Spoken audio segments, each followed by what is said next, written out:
देश दुनिया की हर वड्डी खबर दे लई हुणे डाउनलोड करो number 1 news app Dainik Savera times. सरकार के पास जो बहुत ज़्यादा बहुमत है उसका ये नाजायज़ फ़ायदा उठा रहे हैं।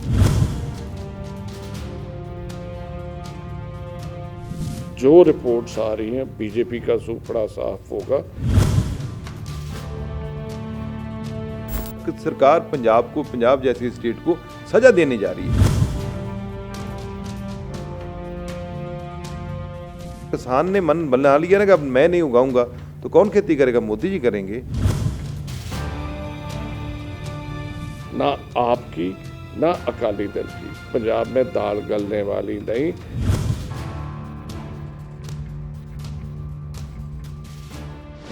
एक तरफ 5 राज्यों में विधानसभा चुनाव का प्रचार चल रहा है, संसद का सत्र भी चल रहा है और एक बार फिर कोरोना की महामारी लगातार फैलती जा रही है। हमारे साथ पंजाब से कांग्रेस के 2 वरिष्ठ सांसद जसबीर सिंह गिल जी और गुरजीत सिंह औजला जी है। सबसे पहले गिल साहब से बात करेंगे। गिल साहब, इस सत्र में किस तरह से काम हो रहा है? सरकार एक तरफ फाइनेंस बिल पास कर रही है, तमाम बिलों पर चर्चा हुए बगैर पास किए जा रहे हैं। देखिए, इस सरकार के पास जो बहुत ज़्यादा बहुमत है उसका ये नाजायज़ फ़ायदा उठा रहे हैं। कोई भी बिल स्टैंडिंग कमेटी या सिलेक्ट कमेटी को नहीं दे रहे जिस पे विचार हो सके, जितने भी उसमें स्टेक होल्डर हैं उनसे बात हो सके, कुछ नहीं। सीधा रात को पता चलता है कि ये बिल आ रहे, सुबह जब आते सप्लीमेंट्री एजेंडा निकाल के नया बिल ला देते ताकि कोई डिस्कशन ही ना हो पाए। फिर भी कांग्रेस बहुत अच्छा कर रही है, हम प्रिपेयर्ड हैं। बहुत उनको हर उनकी जो कमी है उसका जवाब दिया जा रहा है। बिलों जो गलत है उनको गलत कहा जा रहा है। और मैं समझता हूँ कि बहुत देर के बाद कांग्रेस की जो पार्लियामेंट में, लोकसभा में या राज्यसभा में परफॉर्मेंस है बहुत उच्चतम रही, उच्च स्तर की रही और हमने सरकार को हर बिल पे कॉर्नर भी किया है। मैं अपील करना चाहता हूँ देश के लोगों से कि हमने वोट दी, भले के लिए दी, हमने भगवान बनाया, मगर हम उस वजह से मगर ये जब निकला तो भगवान की बजाय हमने एक हैवान बना दिया। ये हालात है, ऐसे हम हालात हुए पड़े हैं। इनको अब ये जो 5 चुनाव राज्यों के चुनाव आ रहे तो जो रिपोर्ट्स आ रही हैं बीजेपी का सूपड़ा साफ होगा। इनकी की जा रही जो गुंडागर्दी है, जो ये मनमानी कर रहे हैं, मन की बात ही सुनाते, किसी की सुनते नहीं, ये 5 राज्यों में जब साफ होगी इनका दिमाग टिकाने आ जाए। औजला साहब, आपसे ये सवाल, जिस तरह से दिल्ली की सरहद पे अब किसान इतने दिनों से, 100 दिनों से भी ज़्यादा हो चुका, 300 से ज़्यादा किसानों की मौत हो चुकी है, सरकार बातचीत नहीं कर रही है, सरकार चुनाव में व्यस्त है, संसद का सत्र चल रहा है, आप लोग लगातार आवाज़ उठा रहे हैं, आपको लगता है कि कोई समाधान निकलेगा या बस ऐसे ही चलता है? नहीं, देखिए, वो सरकार का तो जो चेहरा है वो सारा देश जानता है कि ये एक डिक्टेटरशिप की तरह काम करते हैं। लेकिन हमारा काम है कि जो हमारे कॉन्स्टिट्यूशनल राइट है उसके लिए लड़ाई, चाहे संसद के बाहर हो चाहे संसद के अंदर हो। जैसे हमने, आपको पता है, आज 108 दिन हो गए जंतर मंतर पर हम 3 सांसदों ने धरना लगा रखा है। ये भी पहली बार हुआ है कि इतना लंबा धरना 3 सांसद बैठे हुए हैं, लेकिन सरकार के ऊपर कोई असर नहीं है, क्योंकि सरकार पूंजीपतियों के हाथों में बिक चुकी है। वही काम करती है जो पूंजीपति चाहते हैं, चाहे वो डिसइन्वेस्टमेंट की बात हो, चाहे ये किसान के जो बड़े खेती बिलों की बात है। अब इतना बड़ा लंबे समय से किसान बैठे हुए हैं, एक बड़े जो रास्ते हैं देश को आने वाले, 2 स्टेट्स को जोड़ते हैं, वो रोके हुए हैं, लेकिन सरकार को कोई असर ही नहीं है।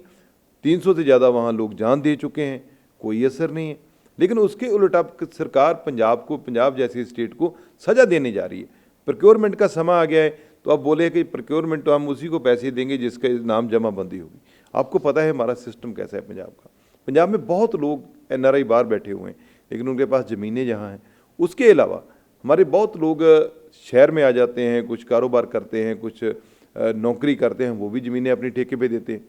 अब वो जो ठेकेदार है वो तो पैसे दे चुका है, लेकिन अब पैसे फिर दोबारा किसान के खाते में, जिसकी जमाबंदी उसके खाते में जाएंगे। तो ये एक आड़तियों का बड़ा झगड़ा है, क्योंकि आड़तियों ने पहले लोन कर रखा है, क्योंकि आड़तिया जो पंजाब का आड़तिया है वो एक बहुत गहरा रिश्ता है किसान का और आड़ती का। ये जिस आड़ती की बात कर रहे हैं वो बिहार का हो सकता है, यूपी का होता है, लेकिन पंजाब का आड़ती का और किसान का बड़ा गहरा रिश्ता है। वो कोई ऐसी ब्लैकमेलिंग नहीं करता जैसी ये बात करते हैं, लेकिन उनमें भी फर्क पड़ेगा, क्योंकि जब किसी के अकाउंट में पैसे चले जाएंगे, कोई अमेरिका बैठा हो, कनाडा बैठा हुआ है, उसके अकाउंट में पैसे पड़ गए तो वो कैसे अगली फसल बीजेगा। उसके अलावा जब ये अकाउंट में उसके पैसे देंगे तो फिर उसको जब वो दोबारा जो बीजने वाला है उसके ऊपर रेंट लगा देगी सरकार, वो एक्ट आ जाएगा, उसमें 30% उसका ये इनकम टैक्स का उससे मांगेंगे, तो वो खेती तो पहले कमाई का मतलब घाटे में है। तो ये कैसे उसके ऊपर कैसे कानून लेके आ रहे हैं। ये जो आपने पहला क्वेश्चन किया है ना कि जो किसान बैठे हुए हैं, सरकार सुन नहीं रही, सरकार उनको ख़त्म करने के लिए, उनका वजूद ख़त्म करने के लिए ऐसे बिल लेके आ रही है जो उनमें झगड़े पैदा करें, वो आपस में झगड़ें और उनके आपस में कोई ऐसा काम हो जाए कि वो सरकार उनके ऊपर हैवी हो सके। तो पंजाब को लेकर तो सरकार बिल्कुल उनके साथ गलत व्यवहार कर रही है। पंजाब के साथ ये बिल्कुल ही यही नहीं है, और भी बातों में सरकार ने पंजाब को पीछे कर दिया है। आपको लगता है गिल साहब कि चूंकि ज़्यादातर लोग किसान जो हैं जो दिल्ली की सरहद पे बैठे हैं वो या तो पंजाब के, हरियाणा के, वेस्टर्न यूपी के हैं, सरकार चाहती है कि ये खुद बट जाएं, इनके अंदर कोई विवाद ऐसा पैदा हो जिससे ये मूवमेंट ख़त्म हो जाए और ये वापस लौट जाए। प्रोक्योरमेंट का सीज़न आ रहा है, कितना असर देख रहे हैं? देखिए, जब से ये मोदी गवर्नमेंट आई है ये पंजाब के साथ सौतेली माँ वाला व्यवहार कर रहे हैं। हर तरफ से पंजाब को दुखी किया, हर तरफ से किसान को दुखी किया। ये BJP basically anti farmer party है, किसान विरोधी पार्टी है। मध्य प्रदेश में शिवराज ने कैसे किसानों को मारवाया, हर तरफ किसानों का गला घोटा जा रहा है, हर तरफ से किसान को जलील किया जा रहा है, तंग परेशान किया जा रहा है। अब हमारी कनक की फसल बिल्कुल सर पे आई है, फसल पक चुकी है, अब कटाई शुरू होनी 10 दिन में। अभी तक सीसीए लिमिट नहीं थी, अभी तक बारदाने का प्रबंध नहीं किया। क्यों भैया सजा दे रहे हो? जब देश भूखा मरता था तब पंजाब याद आता था, अब पंजाब को भूल गए हो। मैं समझता हूँ ये जो आज सारी दुनिया में खाने की कमी हो रही, आप अमेरिका से यूरोप ले लो, यूरोप से चाइना ले लो, पाकिस्तान में क्या हाल है, अफ़गानिस्तान में क्या हाल है। जो पाकिस्तान आज उसको गेहूँ नहीं मिल रहा, चाइना चाहे वो कितना इंडस्ट्रियलाइज्ड हो गया, कितनी इकॉनमी उसकी बढ़ गई, आज चाइना के हालात चाहे हमारे उनके रिश्ते बहुत अच्छे नहीं हैं, पर चाइना हमसे चावल ले रहा है। क्यों ले रहा है? क्योंकि हर तरफ जो है ये खान पीन की चीज़ों की कमी आई। और एक देश ऐसा है वो भी पंजाब हरियाणा की किसान की वजह से जिसके गोदाम भरे पड़े, इन गोदाम भरे पड़े हैं, तो इसका ये पासा पलटे दिन नहीं लगते।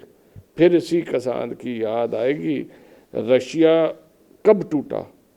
एक सिर्फ कनक की फसल फेल हुई थी तो रशिया के कई टोटे हो गए थे, कई नए देश बन गए थे।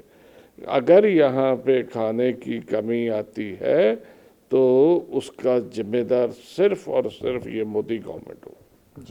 उजला साहब, कैप्टन अमरिंदर सिंह ने प्रधानमंत्री को पत्र भी लिखा है और कई मौक़ों पर आप लोगों ने भी और वहाँ के पंजाब के मुख्यमंत्री ने भी कहा है कि बॉर्डर स्टेट है पंजाब, उसको सेंसिटिवली हैंडल कीजिए, वहाँ के किसानों को जो मांग है उनको सीरियसली आप सुनिए। आपको लगता है कि जो गिल साहब कह रहे हैं कि सोवियत संघ के साथ जैसा हुआ था वो स्थिति बनेगी अगर सरकार ऐसे ही हठधर्मिता अपनाए रहे तो? बिल्कुल, देखिए कैप्टन साहब तो बहुत संजीदगी के साथ पंजाब को देखते भी हैं, समझते भी हैं, क्योंकि उनकी खुद की जॉब है। एज ए आर्मी में भी उन्होंने बहुत अच्छा काम किया है। वो बॉर्डर पे मतलब उन्होंने जंग के समय में भी डॉक्टर जनरल भगत सिंह जी के साथ थे। तो किसानी का जो एग्रीकल्चर डिपार्टमेंट है वो कैप्टन साहब के पास है और शुरू से वो उनका इंटरेस्ट है। तो उनको तो पता है इस सब बात का, लेकिन ये सरकार सुनने को तैयार नहीं है। कैप्टन साहब को ये भी पता है कि हालात हमारा जो बॉर्डर डिस्ट्रिक्ट है, जब बेचैनी ज़्यादा आएगी तो कुदरती बात है जो दुश्मन लोग हैं वो उसका फ़ायदा उठाएंगे। पाकिस्तान फ़ायदा उठाता है। अब देखिए कोई ना कोई घटना डेली हो जाती है, वहाँ जो ड्रोन आ जाते हैं उसको पकड़ते हैं, तो वो तो चिंतित हैं, लेकिन सरकार चिंतित नहीं है। सरकार को ऐसे लग रहा है कि जैसे हम मतलब ज़रूरत नहीं है इन लोगों की। जो आप गिल साहब की बात कर रहे थे ना, वो बिल्कुल सही बात है कि जब आप इतना तंग करोगे तो फिर बोलेगा ठीक है हम अपने लिए उगा लेते हैं, हम नहीं 1 साल 2 साल बाहर जाएंगे, हम घर में खाना खाकर अपना गुजारा कर लेंगे, कम कपड़ों में कर लेंगे, कम सहूलतें मिलेंगी। फिर आप ले लो, कहाँ से लेने जाओगे? चाइना से लेने जाओगे? कहाँ से आप पकड़ोगे? वही इन्होंने उदाहरण दी है कि जैसे रशिया जैसी लोग, मतलब वहाँ भी एक कनक की फसल नहीं हो पाई तो वो टूट गया था, तो यहाँ भी ऐसा ही होगा। जब किसान ने मन बना लिया ना कि अब मैं नहीं उगाऊंगा तो कौन खेती करेगा? मोदी जी करेंगे। ये नहीं हो सकता। गिल साहब, आपको लगता है जिस तरह से अब केजरीवाल भी पंजाब जाने लगे हैं, अकाली दल जिस तरह से पूरा क्रेडिट लेना चाह रही है, अब ये पूरा मामला पंजाब की अगर बात करें तो राजनीति में उलझ गया है? बार बार केजरीवाल जा रहे हैं वहाँ पे। देखो, केजरीवाल तो फर्जी आदमी, सही मायने में केजरीवाल ने जितना दिल्ली का नुकसान किया वो उसकी और मोदी जी का एक कंपटीशन है। मार्केटिंग कौन बढ़िया करता, ये दोनों मार्केटिंग में विश्वास रखते। कैप्टन अमरिंदर सिंह काम में विश्वास रखते। देखिए, अकाली दल उसका तो कोई नाम लेना पसंद नहीं करता पंजाब, वो पंजाब का भला नहीं सोच सकते। सिर्फ ये सोच के कि इस बार हम सरकार में नहीं आएंगे, 31,000 करोड़ रुपया जो डिफरेंस आ रहा था कहीं कैश क्रेडिट लिमिट में, 31,000 करोड़ रुपया जिस दिन वोटों की गिनती थी उसके एक दिन पहले साइन करके पंजाब के सर पे डाल गए, जबकि केंद्र सरकार कहती थी हम इसे 3 हिस्सों में कर देते, एक हिस्सा 10,000 करोड़ पंजाब दे दे, 10,000 करोड़ हम दे देंगे, 10,000 करोड़ FCI दे दे। तो जो 10,000 करोड़ में पंजाब का, वो 31 का 31 ही पंजाब के सर पे डाल के चले गए। वो उनसे उनकी सोच पता लगती कि वो पंजाब के हितैषी नहीं, उनको ताकत चाहिए, ताकत से पैसा चाहिए। सो एक बात तो क्लियर है, ना आपकी ना अकाली दल की पंजाब में दाल गलने वाली नहीं। ये चाहे जितनी मर्जी शलांगें लगा लें, गिरेंगे मुंह के बल्ली। एक आखिरी सवाल आप दोनों से, क्योंकि लगातार कोरोना के मामले पंजाब में लगातार बढ़ रहे हैं, आप लोगों के सभी लोगों के संसदीय क्षेत्र में, चंडीगढ़ में, सब जगह बढ़ रहा है।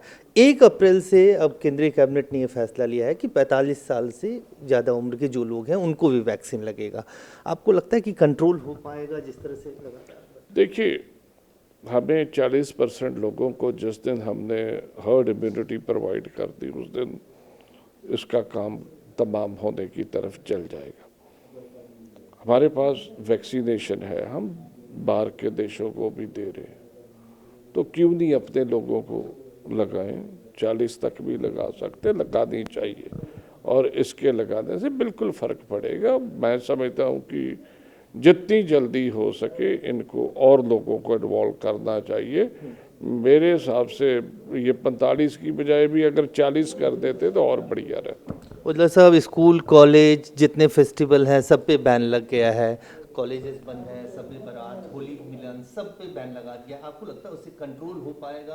या जैसे कि कई राज्यों के मुख्यमंत्री ने कहा कि वैक्सीन शॉर्टेज है, तो वैक्सीन राज्य सरकारों को और ज़्यादा देना चाहिए? नहीं, देखिए, पहली बात तो ये है कि ये बीमारी जो है ये किसी को पूछकर, किसी को बताकर तो आती नहीं है। कहाँ आ जाएगी, तो किस फैमिली को आ जाएगी, किस बच्चे को आ जाएगी, किस बुजुर्ग को आ जाएगी, ये इसका पता नहीं। पहली बात तो नागरिक की जिम्मेदारी, हर नागरिक की, कि वो जो गाइडलाइन है जो स्टेट गवर्नमेंट की है, सेंट्रल गवर्नमेंट की है, उसको फॉलो करे। दूसरी जिम्मेदारी है सरकार की। सरकार को चाहिए कि जल्दी से जल्दी वैक्सीन अभी बाहर देने की बजाय पहले इंडिया में, क्योंकि इंडिया में बहुत बड़ी आबादी है, 1/4 तकरीबन वर्ल्ड की आबादी हम लिए बैठे हैं, तो सबसे पहले अपने लोगों को वैक्सीन की सहूलत देनी चाहिए। और मैं लोगों को विनती करूँगा, देखिए मैंने भी लगवाया है, मेरी मिसेज ने भी लगवाया है, सब लोग जाकर बेनिडर होकर थोड़ा 1-2 दिन प्रॉब्लम रहती है यार, वो तो सभी, जब एक वायरस है जब बॉडी में जाएगा तो नए वायरस के साथ एडजस्ट होते टाइम तो लगेगा ही। 1-2 दिन है, थोड़ा बहुत बुखार तो वैसे भी हो जाता है, कुछ कोई दिक्कत नहीं है, बिल्कुल नहीं है। मैंने, मेरी मिसेज है, उनको तो थोड़ी प्रॉब्लम भी थी, लेकिन कोई दिक्कत नहीं आई हमें, हम बिल्कुल ठीक है। इसीलिए हम कहेंगे सरकार जल्दी करे और लोग बिल्कुल घबराएं ना, इसका वैक्सीन का यूज़ करें। Thank you. तो ये गुरजीत सिंह औजला और जसवीर सिंह गिल जिनका कहना है कि सभी लोगों को जाकर वैक्सीन लगाना चाहिए। कैमरामैन आकाश के साथ Ajay Jha, Dainik Savera, Delhi. All world open challenge 17 time gold medalist मियां रफीक मोहम्मद, पंडित, मौलवी, बेगम, तांत्रिक, इन चोरा ठग्गां तो सावधान। स्पेशलिस्ट वशीकरण, सट्टा नंबर, लव मैरिज, पति पत्नी च अनबन, विदेश च पक्का होना, कारोबार दा ना चलना, सिर्फ 31 घंटिया विच समाधान।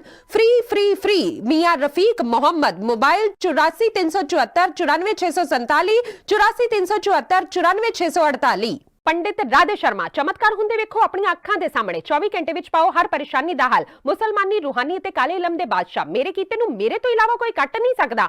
ਮੋੜੀ ਵਸ਼ੀਕਰਨ ਕਰਵਾਓ, ਮਨਚਾਹਾ ਪਿਆਰ ਪਾਓ, ਲਵ ਮੈਰਿਜ, ਸੌਤਨ ਦੁਸ਼ਮਣ ਤੋਂ ਛੁਟਕਾਰਾ, ਤਲਾਕ ਕੇਸ, ਜ਼ਮੀਨੀ ਝਗੜਾ, ਨੌਕਰੀ, ਕਾਰੋਬਾਰ ਚ ਰੁਕਾਵਟ, ਵਿਦੇਸ਼ ਯਾਤਰਾ, ਲੋਟਰੀ ਤੋਂ ਤੁਹਾਨੂੰ ਮਿਲੇਗਾ ਜਾਂ ਨਹੀਂ, ਸੱਚਾਈ ਜਾਣੋ। ਲੋਟਰੀ ਨੰਬਰ ਪਾਓ 649 ਹੋਵੇ ਜਾਂ ਲੋਟੋ ਮੈਕਸ, ਤੁਹਾਡੀ ਹਰ ਗੱਲ 100% ਗੁਪਤ ਰੱਖੀ ਜਾਵੇਗੀ। ਪਿਆਰ ਵਿੱਚ ਧੋਖਾ ਖਾਏ ਪ੍ਰੇਮੀ ਪ੍ਰੇਮਿਕਾ ਇੱਕ ਵਾਰ ਜ਼ਰੂਰ ਮਿਲੋ, ਮੈਂ ਤੁਹਾਡਾ ਪਿਆਰ ਟੁੱਟਣ ਨਹੀਂ ਦੇਵਾਂਗਾ। ਮੋਬਾਈਲ 98 768 045 80 85 588 38 617।